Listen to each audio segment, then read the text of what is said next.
दोस्तों, कैसे हैं आप लोग। एक बार वापस से आपका स्वागत है मेरे चैनल में। आज हम बात करेंगे इंडियन मॉडर्न हिस्ट्री के एक समाज सुधारक के बारे में। तो आज हमारा टॉपिक किसके बारे में रहेगा? हमारे ईश्वर चंद्र विद्यासागर के बारे में। ईश्वर चंद्र विद्यासागर के बारे में बात करें तो भारतीय पुनर्जागरण में ये बहुत इंपॉर्टेंट व्यक्ति।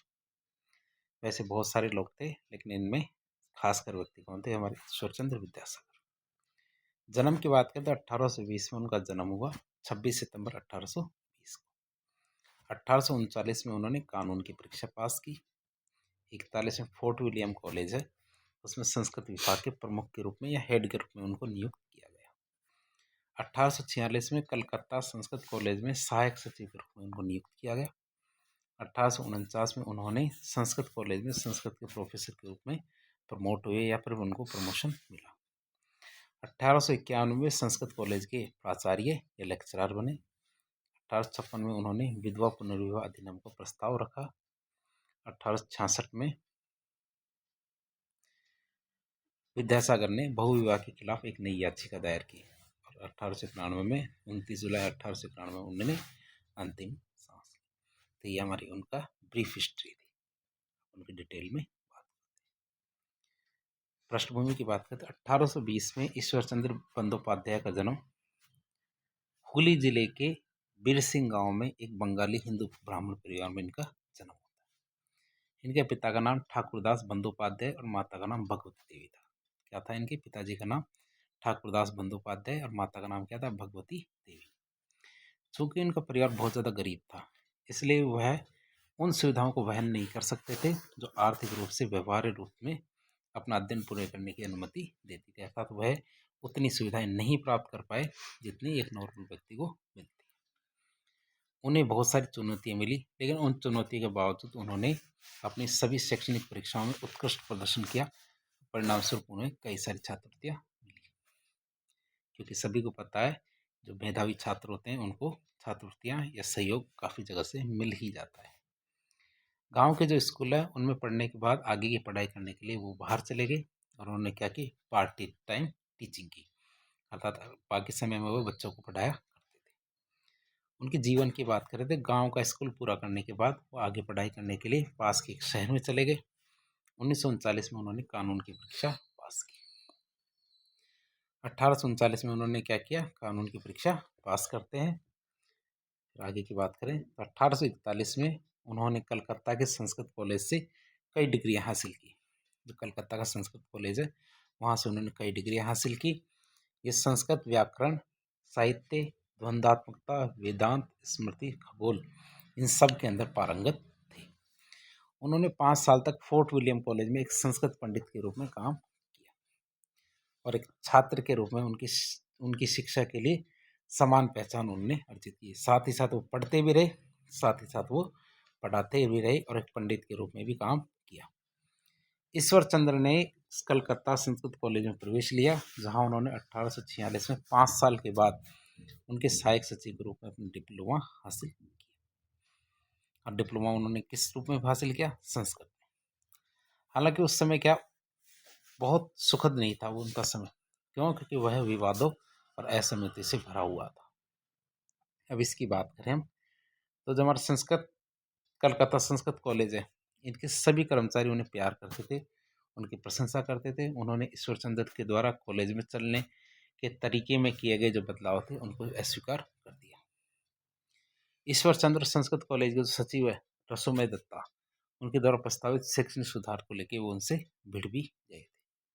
ईश्वर चंद्र ने कानून का अध्ययन करने के लिए फ्रांस से इंग्लैंड की यात्रा की।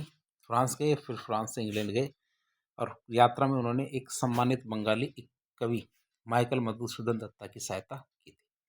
किसकी? माइकल मधुसूदन दत्ता थे, उनकी सहायता भी की थी।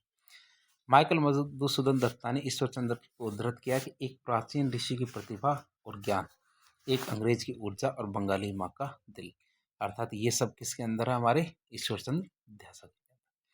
अर्थात ईश्वर चंद्र हमारे विद्यासागर है, ये क्या है? एक प्राचीन ऋषि की प्रतिभा है इनके अंदर, ज्ञान है और एक अंग्रेज की ऊर्जा इनके अंदर है, साथ ही साथ एक बंगाली माँ का दिल भी है। क्यों? क्योंकि एक बंगाली ब्राह्मण परिवार से संबंधित थे।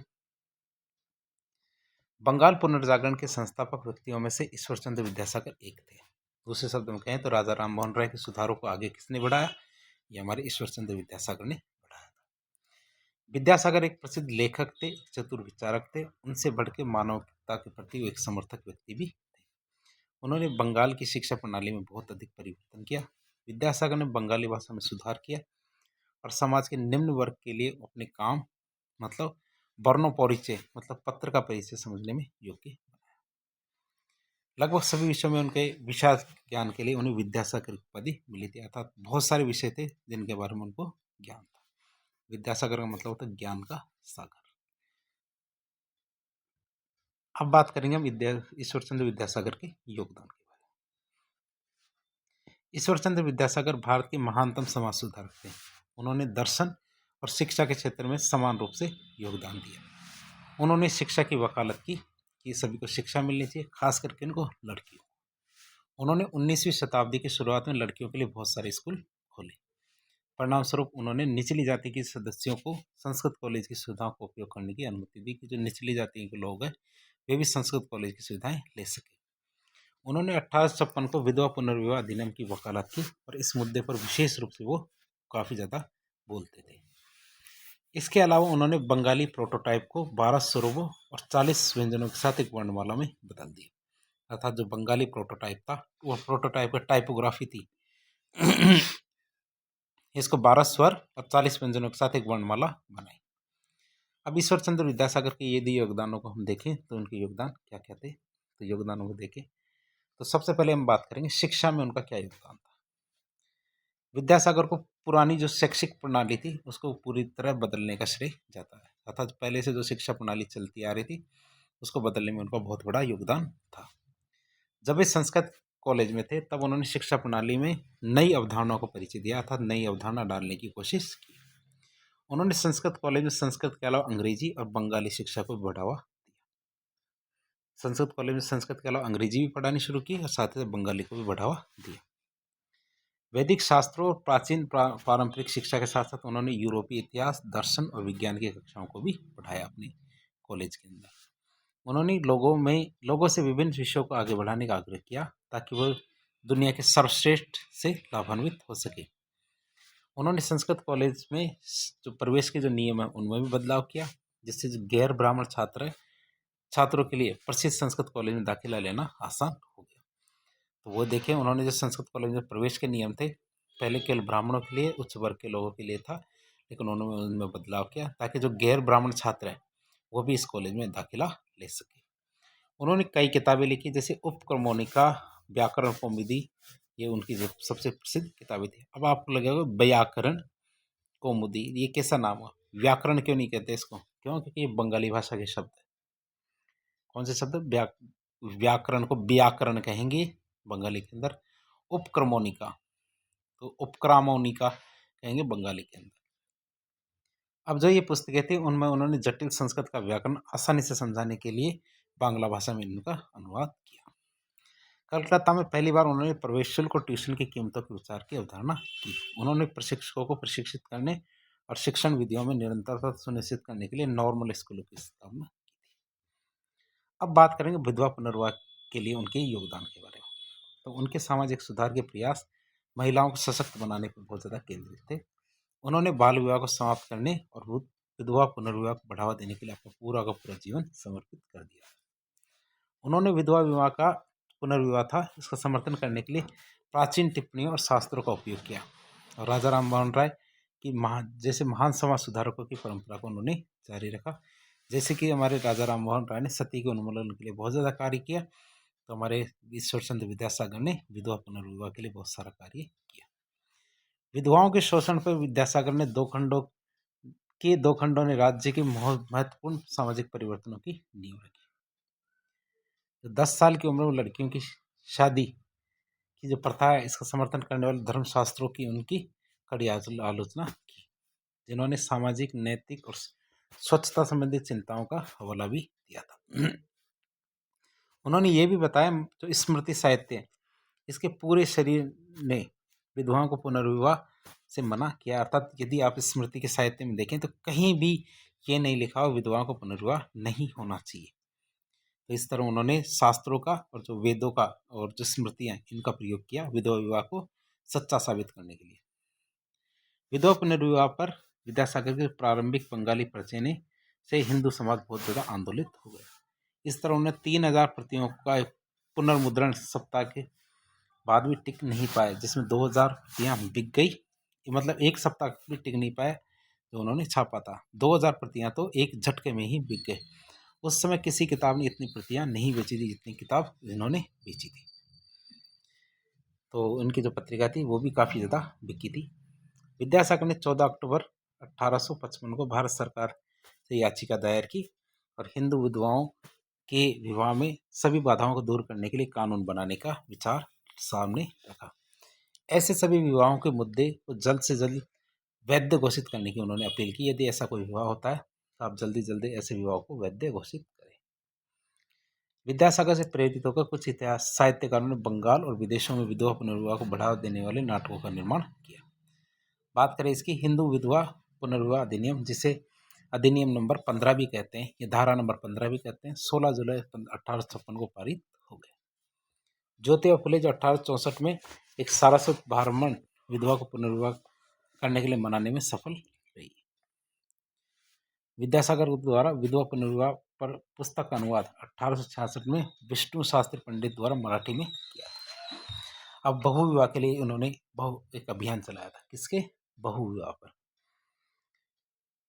विद्यासागर ने विधवा पुनर्विवाह आंदोलन के अलावा बहुविवाह के खिलाफ भी आंदोलन चलाया था। 1857 में बर्दवान के जो महाराजा थे उन्होंने सरकार को एक याचिका का नेतृत्व किया जिसमें कुलीन ब्राह्मणों के बीच बहुविवाह पर प्रतिबंध लगाने की मांग की गई, जिसे 25,000 लोगों ने साइन किया था कि बहुविवाह बंद होना चाहिए।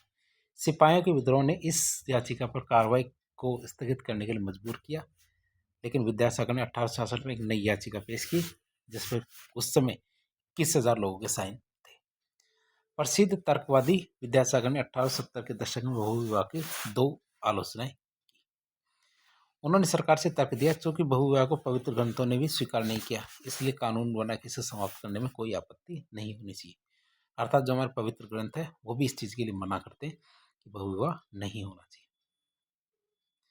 अब इनके साहित्यिक कार्यों के बारे में बात करें तो विद्यासागर के समाज सुधारिक कार्यों में विधवाओं पर एक विधवा विवाह, 1855 में पुनर्विवाह का अधिकार, 1871 में बहुविवाह के निषेध पर बाहु विवाह और बाल विवाह की खामियों पर बल्या विवाह, इस तरह की पुस्तकें लिखी। तो पुस्तकों के नाम आप दे सकते हैं। बाल विवाह पर तो बल्या विवाह, बहुविवाह पर बाहु विवाह, और ये विधवाओं पर विधवा विवाह। ठीक है, तो 1855 में पुनर्विवाह का अधिकार, तो इस तरह की पुस्तकें उन्होंने लिखी। बाद में अन्य भाषाओं में इनका अनुवाद भी किया गया था। इनके प्रकाशन के 160 से अधिक वर्षों के बाद विद्यासागर के जो वर्ण परिचय था, अर्थात बंगाली वर्णमाला का परिचय, अभी भी बंगाली बच्चे को सिखाई जाने वाली पहली पुस्तक है। अर्थात सबसे पहले जो पुस्तक सिखाई जाती है बंगालियों को, अर्थात बच्चों को, वर्ण परिचय, वो किसने लिखी थी? हमारे ईश्वरचंद्र विद्यासागर। वर्ण परिचय का अनुवाद क्या होता है? पत्र का परिचय। वर्ण परिचय का अनुवाद क्या होता है? पत्र का परिचय। बंगाली साहित्य में उनके योगदान में कालिदास के शकुंतला सहित बहुत सारे संस्कृत ग्रंथों का अनुवाद भी था। उपकार मोनिका और व्याकरण कौमुदी उनकी 2 पुस्तकें थी। उनको से उपकार मोनिका और व्याकरण कौमुदी उनकी 2 पुस्तकें थी, जिन्होंने कठिन संस्कृत व्याकरण अवधारणाओं को बंगाली में अनुवाद किया था। उन्होंने आम जनता के लिए सस्ती कीमत पर मुद्रित पुस्तकों के उत्पादन के लक्ष्य के साथ संस्कृत प्रेस की भी स्थापना की, ताकि इस प्रेस में किताबें छपे और लोग आसानी से उनको पढ़ सकें।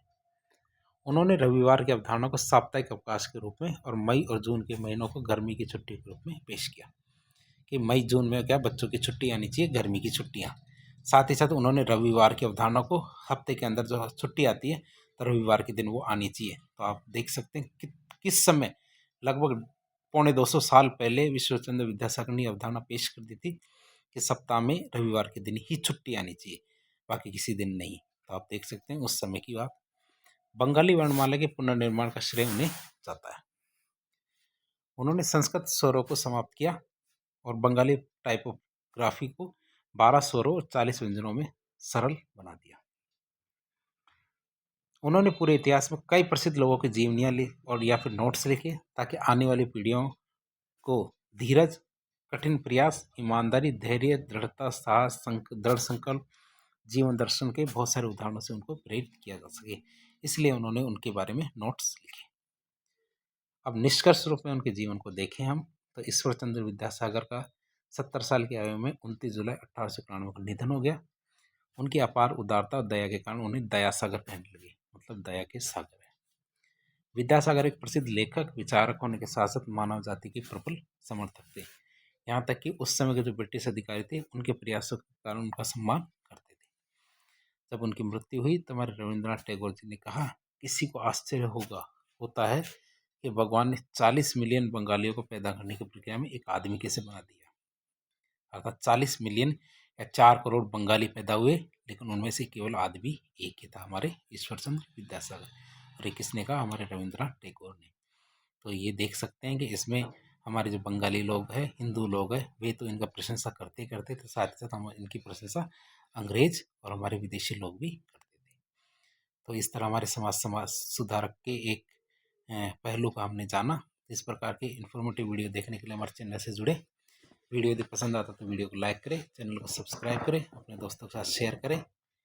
यदि आपको कोई सुझाव हो तो कमेंट बॉक्स के माध्यम से बताएं। धन्यवाद।